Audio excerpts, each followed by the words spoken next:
La vague de chaleur qui touche une grande partie de l'Europe est sans précédent et historique, a déclaré Météo France. Les autorités appellent la population à faire preuve de prudence. Israël affirme avoir tué le nouveau chef de la branche armée du Hamas à Gaza, Mohamed Hodeh, et plusieurs membres de sa famille lors de frappes aériennes menées sur l'enclave palestinienne.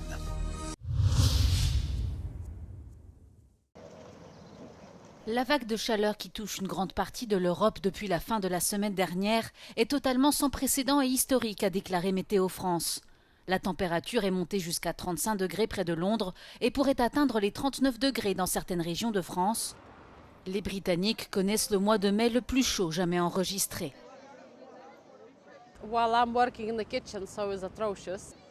À Paris, les touristes s'adaptent face aux températures caniculaires. In the first part of the day, everything is going well and interesting, but then I'm going to my flat and just sleep because I need to have more energy because it's so hot in this time. Près de 1500 personnes sont décédées à cause de la chaleur au Royaume-Uni l'été dernier. Le directeur des politiques et de la communication à l'Institut de recherche Grantham affirme que le pays devra apporter des modifications aux logements et aux entreprises pour les rendre moins dangereux.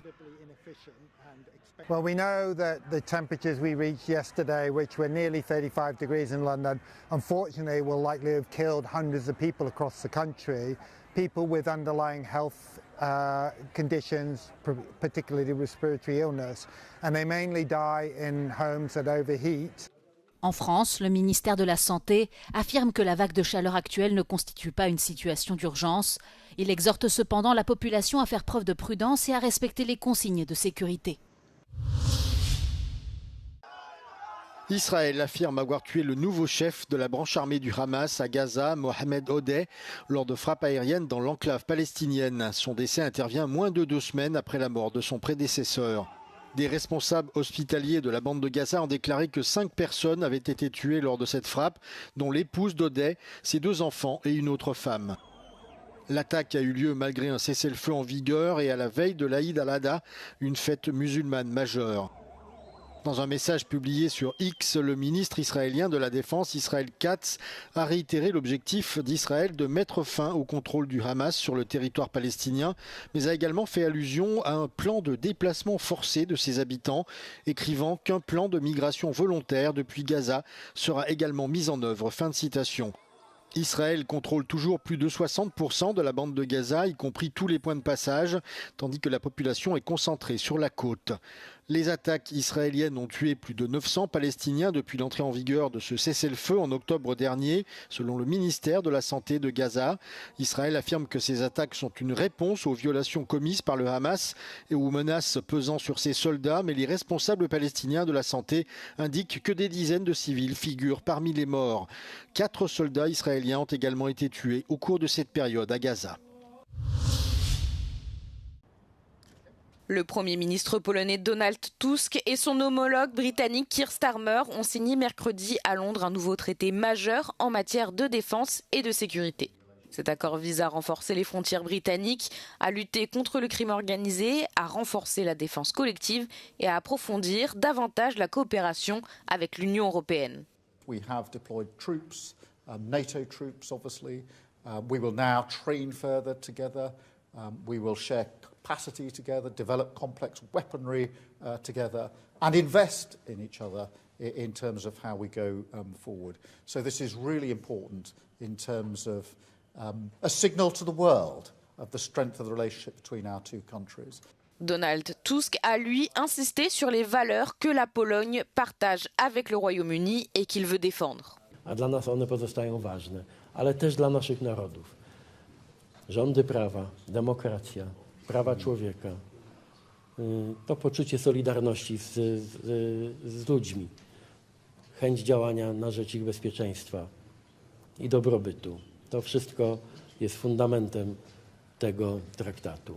Cet accord fait suite à de nouveaux traités signés par le Royaume-Uni avec l'Allemagne et la France et s'inscrit dans une stratégie de Starmer visant à renouer des liens avec l'UE. Le chef du gouvernement britannique est sous pression après les résultats catastrophiques enregistrés par son parti travailliste aux élections locales en début de mois. Alors qu'une bataille pour la tête du parti se prépare, des voix travaillistes comme celle de Wes Streeting, l'ancien ministre de la Santé, appellent à une relation spéciale avec l'UE. Les agents de la police judiciaire se sont rendus dans les locaux du Parti socialiste espagnol. Cette visite a été réalisée dans le cadre de l'enquête pour trafic d'influence qui touche Leire Díez, ex-militante du parti. Les agents se sont rendus au siège du parti gouvernemental pour enquêter sur des paiements présumés faits à Díez. Peu d'informations sont à l'heure disponibles, mais ils seraient liés au fonds souverain CEPI, la société publique de participation industrielle de l'État espagnol, et à son ancien président, Vicente Fernández. La police judiciaire a également procédé à la perquisition des domiciles de Javier Pérez Dolcet, un homme d'affaires lié à Díez, ainsi que de Gaspar Zarias, responsable de l'embauche de celle-ci dans le Parti socialiste. Gaspar Zarias a lui-même été mis en examen, ainsi que la responsable administrative du parti. Celle-ci était déjà dans le viseur de la justice suite à une autre des nombreuses affaires de corruption touchant le parti et le gouvernement de Pedro Sánchez. Le président espagnol, en visite diplomatique au Vatican, a assuré que son parti apporterait son entière collaboration à la justice.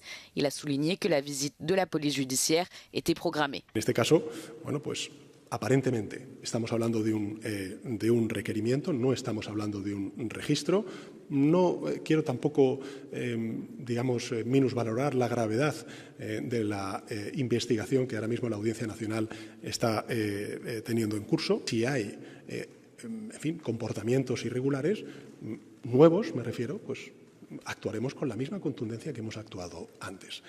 No es la primera vez que la UCO entra en Ferraz, ya lo hizo el pasado 20 de junio de 2025, también por un requerimiento de información y no por un registro formal, en el marco de la detención de Santos Cerdán, el exsecretario de organización del PSOE. Se trata de otra de las tramas que rodean a los socialistas junto a la Operación Tíbet, que afecta de lleno al expresidente del gobierno, José Luis Rodríguez Zapatero, por un caso de presunta tráfico de influencias y malversación de fondos. Javier Iñiguez, para Euronews, desde Madrid. La Belgique est en deuil au lendemain de la collision mortelle entre un train et un car scolaire à un passage à niveau qui a fait 4 morts et 5 blessés. De nombreuses personnes ont déposé des fleurs sur les lieux de l'accident et signé un livre de condoléances à la mairie. Les victimes fréquentaient une école pour enfants ayant des besoins spécifiques dans la petite ville flamande de Bougenhout. Le directeur de l'établissement a déclaré que 2 enfants pourraient sortir de l'hôpital dans les prochains jours, tandis que les 3 autres présentent encore des blessures graves nécessitant de nombreux soins. Un drame qui a choqué les habitants de la région. Hoort niet, ik heb wel vastgesteld dat enorm veel politiewagens, brandweerwagens, ambulancewagens dus op pad waren, een beetje na 8 uur deze morgen. Wij betreuren ten zeerste het ongeval en wij proberen mee te leven met de getroffen familie, met hetgeen gebeurd is. Cet habitant affirme que son fils devait prendre le train qui a percuté le bus scolaire. Dus vertelde dat het wel iets gehoord was een boom of zoiets, maar had ik op telefoon met muziek, dus ja, misschien dat het was in die liedje of gewoon ja, dat is druk 's ochtends, maar en daarna beseffen dat het wel iets gebeurde. Les autorités n'ont fourni aucune information sur l'état des victimes ni sur la suite de l'enquête pour le moment.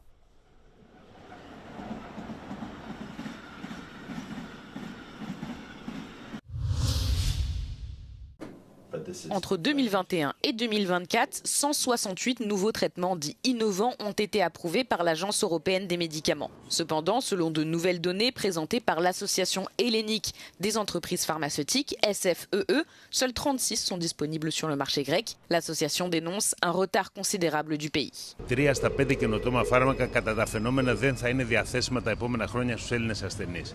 Αυτό στην πράξη σημαίνει πως κάποιοι άνθρωποι που μπορεί να πάσχουν από ένα πολύ σοβαρό χρόνιο νόσημα, όπως είναι για παράδειγμα διάφοροι τύποι καρκίνου ή νοσήματα του αίματος ή και πολλά άλλα νοσήματα και σπάνια, μπορεί να μην έχουν πρόσβαση σε εκείνη τη θεραπεία που είναι η καταλληλότερη για αυτούς. Γιατί καλώς ή κακώς κάθε φάρμακο ανταποκρίνεται σε κάποιους ανθρώπους. Δεν υπάρχει ένα φάρμακο για μια νόσο που να καλύπτει τους πάντες. Selon l'association, les entreprises hésitent à commercialiser de nouveaux médicaments en Grèce en cause l'existence de mécanismes qui en réduisent la rentabilité. Τα αυστηρά μέτρα μείωσης της φαρμακευτικής δαπάνης στην Ελλάδα είναι κληρονομιά της κρίσης χρέους. Τότε είχαν διαπιστωθεί υπέρογγες δαπάνες για φαρμακευτικά σκευάσματα και θεραπείες που σε πολλές περιπτώσεις ήταν αποτέλεσμα διαφθοράς ή απάτης.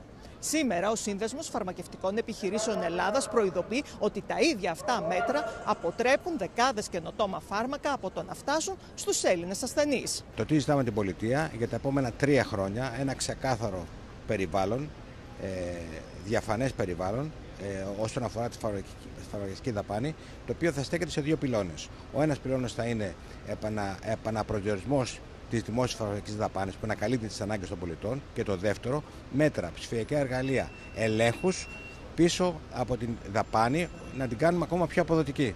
Les délais d'attente avant qu'un médicament ne soit disponible en pharmacie sont en hausse dans toute l'Union. Seuls 28% de nouveaux médicaments sont pleinement accessibles aux patients européens via les systèmes nationaux de remboursement. La NASA a présenté les prochaines étapes de la construction d'une base lunaire.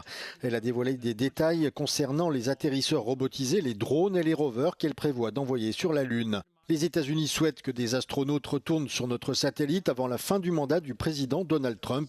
L'agence spatiale américaine subit des pressions de la Maison-Blanche pour remporter la nouvelle course à l'espace. La NASA est en concurrence directe avec la Chine qui a prévu de son côté un retour sur la Lune en 2029 ou 2030. So we are discussing 3 moon-based missions and a series of additional awards with more missions to be announced in the months ahead.